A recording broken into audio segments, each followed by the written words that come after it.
Ce qu'on observe depuis que les talibans ont pris le pouvoir le 15 août 2021, cela fait 16 mois qu'ils sont au pouvoir.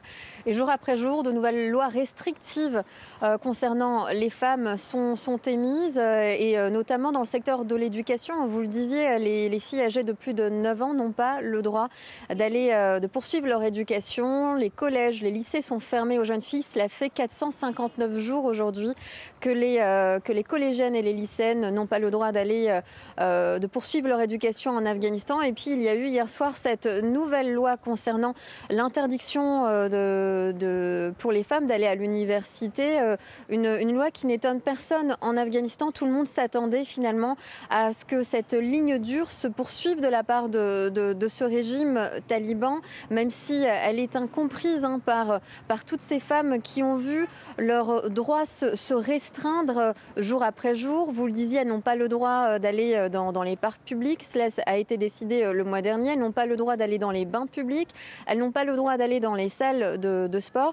Mais dès leur prise du pouvoir, les talibans avaient donné le ton en interdisant aux femmes toute participation à la vie politique et puis également à la fonction publique. Elles sont quelques dizaines seulement à continuer à travailler dans la fonction publique en Afghanistan aujourd'hui. Vous avez pu, Sonia, contacter certaines des femmes que vous connaissez en Afghanistan, concernées notamment par cette interdiction d'accès à l'université. Qu'en disent-elles ?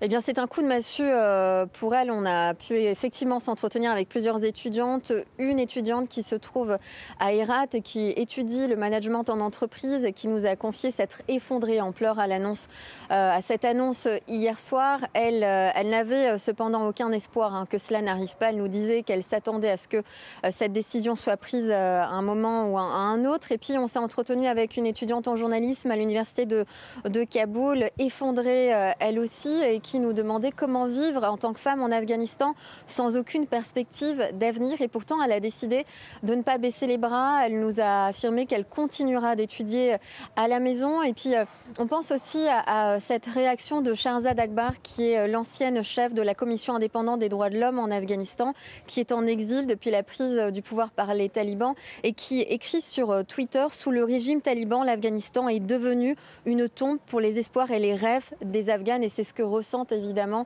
de nombreux Afghanes aujourd'hui en Afghanistan. Et puis on a appris ce matin que plusieurs étudiantes avaient tenté de se rendre à leur université, où elles ont été accueillies notamment à Kaboul par des coups donnés par les talibans qui s'occupent de la sécurité à l'entrée des universités.